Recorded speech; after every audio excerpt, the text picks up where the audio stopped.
नमस्कार दोस्तों, आज के इस वीडियो में हम कंटिन्यू करने वाले हैं अपने क्वेश्चन सीरीज़ के पार्ट नंबर 2 को, जिसके इंटरनली हम नीट 2022 का क्वेश्चंस करेंगे।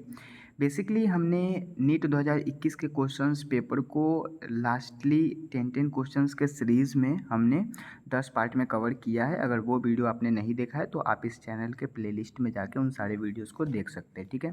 बेसिकली हमारा टारगेट जो है वो नीट 2021 से लेकर के 24 तक का है, ठीक है। तो ये सब हम कंटिन्यू करने वाले हैं। तो स्टार्ट करते हैं हम अपने पार्ट 2 वाले वीडियो को। So this is our part third video, जिसके इंटरनली आज हम क्वेश्चंस नंबर 121 से लेकर के 130 के क्वेश्चंस को कवर करेंगे, ठीक है।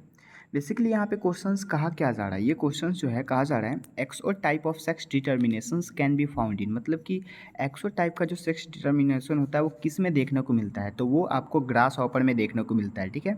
बाकी ड्रोसोफिला में एक्स एक्स वाई देखने को मिलता है, बर्ड्स में आप एक्स एक्स जेड देखने को मिलता है, मॉन्की में एक्स वाई देखने को मिलता है, लेकिन ग्रास हॉपर में X O type of sex determination आपको देखने को मिलेगा, ठीक है।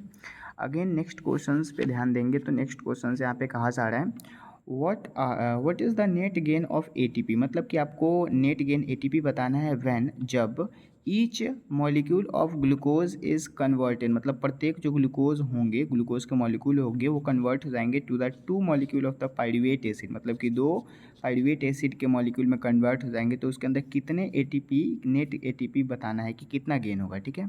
तो वहाँ पे जो होगा वो 2 एटीपी बनेगा। इसका एक फार्मूला भी होता है जो कि फार्मूला हम डिस्कस यहाँ पे कर सकते हैं। अगेन फिर नेक्स्ट क्वेश्चंस देखते हैं।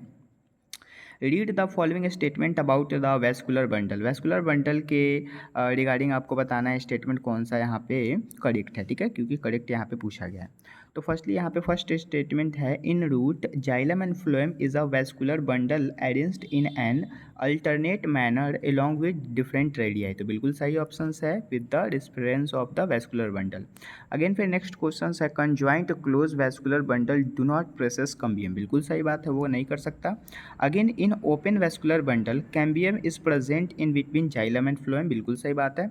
अगेन फिर नेक्स्ट क्वेश्चन यहाँ पे द वेस्कुलर बंडल, मतलब कि जो भी वेस्कुलर बंडल होते हैं क्या वो डाइकोटिलेडन स्टेम को पास करते हैं इन राज फोटो जाइलम के इंटरनली, तो बिल्कुल सही ऑप्शन है।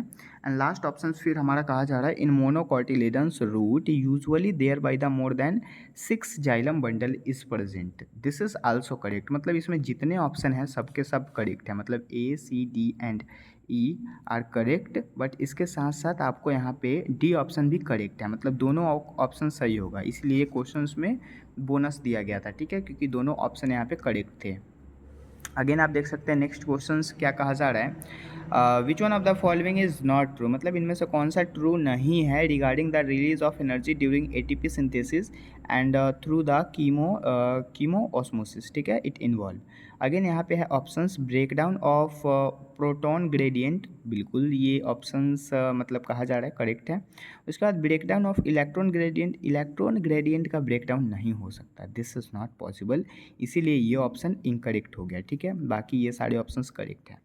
अगेन फिर नेक्स्ट क्वेश्चंस की बात करें तो नेक्स्ट क्वेश्चंस यहाँ पे 2 स्टेटमेंट दिया गया है, एक है क्लिस्टोगैमस फ्लावर आर इनवेरिएबली ऑटोगैमस, बिल्कुल सही ऑप्शन यहाँ पे कहा गया, क्योंकि क्लिस्टोगैमस जो कि ऑटोगैमस ही होता है, ठीक है, और ऑटोगैमस को हम लोग क्रॉस पॉलिनेशन यहाँ पे सेल्फ पॉलिनेशन कहते हैं। अगेन क्लिस्टोगैमस इज डिसएडवांटेज, मतलब क्लिस्टोगैमस का एक डिसएडवांटेज होता है कि उसमें क्रॉस पॉलिनेशन के चांस नहीं हो सकते। अब अभी आपको मैंने क्लिस्टोगैमस का बताया यहाँ पे कि ऑटोगैमस होता है, तो ऑटोगैमस सेल्फ पॉलिनेशन होता है, तो क्रॉस पॉलिनेशन इसमें हो नहीं सकता, और यही ऑप्शन नीचे भी कहा गया, तो दोनों का दोनों स्टेटमेंट करेक्ट है, मतलब both statement first and second are correct. आगे आते हैं नेक्स्ट क्वेश्चन पे। तो जैसा कि नेक्स्ट क्वेश्चन आपको यहाँ पे दिख रहा है exoskeleton of arthropod is composed of, मतलब कि ये जो आर्थ्रोपोड होता है इसका जो एक्सोस्केलेटन होता है वो किस चीज़ का बना होता है, कंपोज्ड होता है, तो क्या क्यूटीन का, सेलुलोज, क्यूटीन कोई वर्ड नहीं है, this is chitin, okay, so chitin is the right answer, chitin का बना होता है एक्सोस्केलेटन ऑफ आर्थ्रोपोड। अगेन आते हैं नेक्स्ट क्वेश्चन पे which one of the following is not observe during the apoplasty pathway, ठीक है, तो यहाँ पे आपको बताना है कौन सा ऑब्जर्व नहीं हो सकता। सो फर्स्ट ऑप्शन यहाँ पे है movement of water occurs through intercellular space and wall of the cells, बिल्कुल सही ऑप्शंस है। अगेन फिर next question next statement the movement doesn't involve crossing the cell membrane. तो मूवमेंट जो होता है क्या इन्वॉल्व नहीं होता है crossing of the cell membrane में, बिल्कुल सही ऑप्शन है, नहीं हो सकता।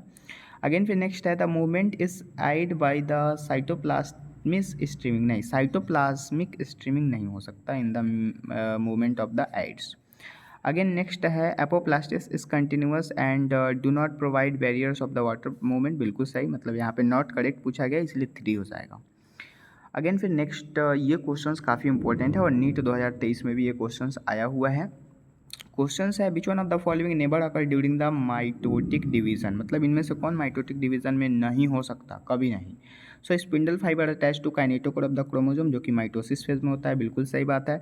Movement of centromere towards the opposite pole, उसी के अंदर होता है। पेयरिंग ऑफ होमोलोगस क्रोमोसोम, जो कि मियोसिस में होता है, ना कि माइटोसिस। एम फेज, अब एम फेज में मियोसिस माइटोसिस दोनों होता है, तो ये सब माइटोसिस में होने वाला प्रोसेस है, लेकिन ये जो पेयरिंग ऑफ होमोलोगस क्रोमोसोम हो रहा है ये सब पैकेटिन आप देख सकते हैं मियोसिस में होता है, ठीक है।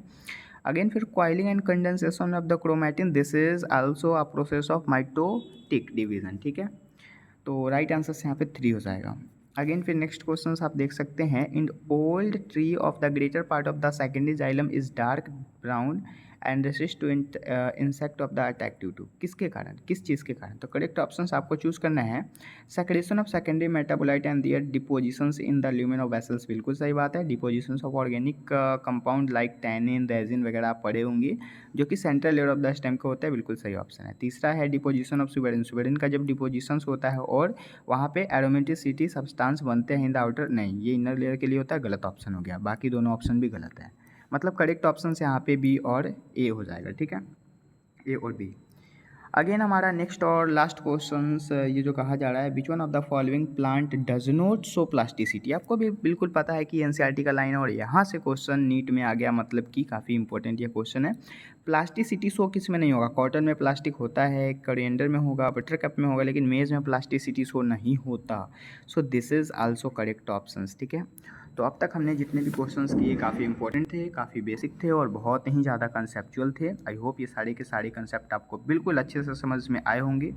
तो मिलते हैं फिर अगले मतलब क्वेश्चन सीरीज़ के साथ। अगाट का तक के लिए बहुत बहुत थैंक यू। अगर आपने इस चैनल को सब्सक्राइब नहीं किया है तो फटाफट से जाके अभी कर लीजिए।